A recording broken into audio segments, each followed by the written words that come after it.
अमाल को बुरा कभी नहीं लगने वाला है, नहीं लगने वाला है। उन्होंने कहा है कि वो 10 सेकंड के लिए है, वो उसके बाद वापस सॉरी बोल देगा और फिर वापस कुछ गाली बोल देगा। जहाँ पर उन्होंने बोला कि उनकी वजह से आपको बिजनेस मिल रहा है, उसके लिए मैं आप सबको, मैं आपको अगर मेरे ऐसा कुछ है तो वो आपको मैं उसका DM दिखाऊंगा जो सबसे पहले उसने भेजा है, ये दिखाने के लिए। उसने बोला है कि मेरा कोई एक एल्बम था असीस कौर के साथ में जो नगमा और मैं थे, उसके अंदर वो वायरल चल रहा था 2019 में। उसने पहले मैसेज किया है कि भाई ऐसा कुछ बनाते हैं ना हम भी, अच्छा लगेगा। वो रोमांटिक वीडियो था असीस कौर के साथ, उसको ऐसा बनाना था, वो सार्कास्टिक वे में बोल रहा था कि अपन भी बनाते वायरल होएगा। मैं बोला अरे क्यों नहीं करते हैं, वो हुआ। उसके बाद उसका मैनेजर ने कांटेक्ट किया, I made a collaboration reel, वो नहीं था अंदर बट विद समवन, और फिर मैंने स्टोरी मेंशन किया because it's a part of the deal. अब उस पे उसका वापस मैसेज आया और इतना लंबा ऐसे आया है, और वो ऐसे में लिखा हुआ है कि भाई I am so proud of you, आपने बिना अपने फैमिली के हेल्प लिए ये किया, आपने अपना एक नया वो बनाया, ऐसा बहुत सारी चीज़ें बोली, इतनी सारी चीज़ें बोली है। मैंने वो देखा ही नहीं, 3 साल तक नहीं देखा बिल्कुल भी। क्यों? क्योंकि मैं DMs इतना चेक नहीं करता, बट जब उसने स्टोरी मेंशन किया मैं वो चेक करता हूँ एवरी डे। तो जब उसका स्टोरी मेंशन आया मैंने सारी चीज़ देखा, मैं बोला अरे बाप रे इसने सब कुछ लिखा हुआ है। तो मैंने सिर्फ इतना चीज़ देखा, एनी टाइम भाई। अब इसमें कहाँ धंधा मांग रहा हूँ मैं, कौन सी चीज़ से, बट थैंक यू उसको ज़रूर बोलूँगा कि मेरा रेट्स उसने बाहर कर दिया है।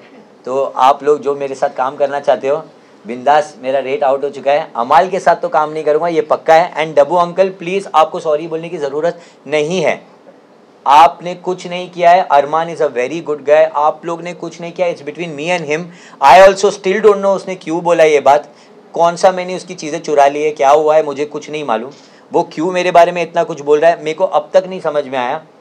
बट एक चीज़ मैंने नोटिस की है दैट अमाल जब भी कुछ बात करता है किसी के साथ में, और कोई वो अगर वो किसी के बारे में कंप्लेन करता है कोई दूसरा इंसान, तो वो अपना बात हमेशा ऐसा रखेगा कि यार ये तो है ही वैसा, ये तो वही वैसा, हमेशा बुराई करेगा। अगर आप नोटिस करोगे, आप फिर से जाके उसकी सारी चीज़ें देखो, वो हमेशा सेकंड इंसान होता है बीच में किसी की बुराई करने के लिए, और वो हमेशा पीठ पीछे ही होगा, हमेशा पीठ पीछे होगा। मेरे को अब तक ये बात पता नहीं थी जब तक मुझे गौहर ने बताया, मुझे पता ही नहीं थी। इतना दम था तो सामने बोलता कि मैं तेरे को धंधा नहीं दे रहा, इसके लिए भिड़ रहा नहीं है, ये बोला होता। क्यों नहीं बोला? बिकॉज ही नोज ऐसा नहीं है, ये फैक्ट है नहीं, वो पीछे ही बोल सकता है ये बात, पर उसको ये नहीं पता था कि वो कॉल आउट हो जाएगा इस बात को लेकर।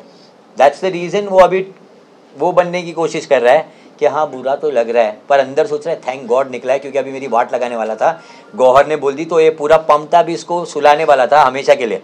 तो वही चीज़ हुआ है और कुछ नहीं। बट क्या चीजें कॉर्डियल हो पाएगी आपको? बिल्कुल नहीं, करना भी नहीं है। अगर ये बात लास्ट क्वेश्चन पता होती, लास्ट क्वेश्चन, इफ ये बात कि यार ये तो मुझसे हम बना के ही रखेगा, तो आपका क्या उस वक्त रिएक्शन होता? क्या बना के रखेगा? अमाल ने जैसे कहा था कि ये लोग मुझसे बना के ही रखने वाले हैं। अच्छा, अगर ये मेरे को पहले ही बोल देता ना तो मैं तेरे को क्या दिखा देता वो पता चल गया होता। पहले बोला नहीं ना उसने, नहीं तो छिलके के टाइप का उसका भी कुछ निकला होता, पहले ही निकला होता। अरे he scared, I am telling you. आधा से ज़्यादा टाइम वो खाली मन के अंदर बातें बोलता है और पीठ पीछे बोल सकता है और कुछ नहीं, वो सिर्फ वही कर सकता है।